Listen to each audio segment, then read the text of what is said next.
কম্পিউটারের কাজকে সহজ করার জন্য কম বেশি সবাই কিবোর্ডের শর্টকাট ইউজ করে, তবে এই ভিডিওতে আমি মাউসের শর্টকাট গুলো দেখাবো। আপনি হয়তো ভাবতেছেন মাউসের তো শুধু তিনটা বাটন থাকে, লেফট বাটন, রাইট বাটন আর স্ক্রল বাটন। এই তিনটা বাটনে আবার কি শর্টকাট আছে? ওয়েট, আপনি জাস্ট 2টা মিনিট ভিডিওটা কন্টিনিউ করেন। পুরো ভিডিওটা দেখার জন্য আমি আপনাকে বলবো না, আপনি নিজে থেকে পুরো ভিডিওটা দেখবেন যদি আপনি একজন কম্পিউটার ইউজার হয়ে থাকেন। তো চলেন 1 নাম্বার দিয়ে আমরা শুরু করি। নাম্বার 1, আমরা যখন কোনো ওয়ার্ড বা কোনো সেন্টেন্স কপি করি তখন আমরা ওয়ার্ডটাকে এইভাবে টেনে সিলেক্ট করে তারপর কিবোর্ড থেকে কন্ট্রোল সি বাটন প্রেস করে কপি করে দেন আমরা আরেক জায়গায় কিবোর্ড থেকে কন্ট্রোল বি বাটন চেপে পেস্ট করি। এখন থেকে আপনাকে আর এটা করতে হবে না, আমরা জাস্ট ওয়ার্ড অথবা সেন্টেন্সটাকে সিলেক্ট করে কিবোর্ড থেকে কন্ট্রোল বাটন চেপে মাউস দিয়ে টেনে পছন্দ মতো জায়গায় বসাতে পারবো।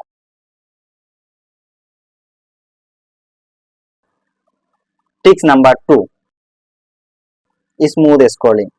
আপনারা যদি স্ক্রিনে একটু খেয়াল করেন, আমি যে পত্রিকার ওয়েবসাইটটাতে ঢুকছি সেটা কিন্তু অটোমেটিক স্মুথলি উপর থেকে নিচের দিকে স্ক্রলিং হচ্ছে। এটা জাস্ট মাউসের এক ক্লিকের একটা কাজ। এটা আমি কিভাবে করলাম চলেন সেই প্রসেসটা আপনাদের একটু দেখাই।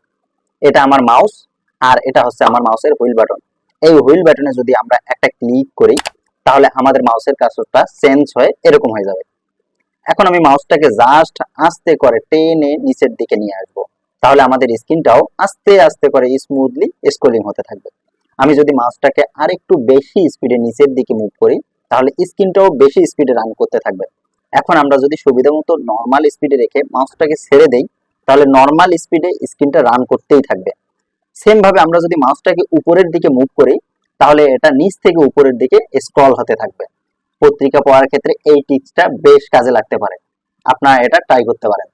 টিপস নাম্বার 3, অনেক সময় আমাদের কাজের প্রয়োজনে অনেকগুলো উইন্ডো ওপেন করতে হয়। এক্ষেত্রে আমরা যদি একটা একটা করে উইন্ডো মিনিমাইজ করতে যাই তাহলে আমাদের অনেক সময় লেগে যাবে। সেক্ষেত্রে একটা ট্রিক রয়েছে মাউসের, চলেন আমি আপনাদের সেটাই দেখাবো। এখন ধরেন আমি এই উইন্ডোটাকে রেখে বাকি উইন্ডোগুলোকে মিনিমাইজ করব। আমি উইন্ডোর এই অংশটাতে মাউসের কার্সরটা নিয়ে আসব এবং মাউসের লেফট বাটন চাপ দিয়ে হালকা একটা ঝাঁকুনি দেব, সবগুলো উইন্ডো মিনিমাইজ হয়ে গেছে। আবার আমি যদি চাই সবগুলো উইন্ডো ম্যাক্সিমাইজ করব তাহলে আবারও সেম কাজ, এইখানে ধরে একটু ঝাঁকুনি দিলেই সবগুলো উইন্ডো আগের পজিশনে চলে আসছে।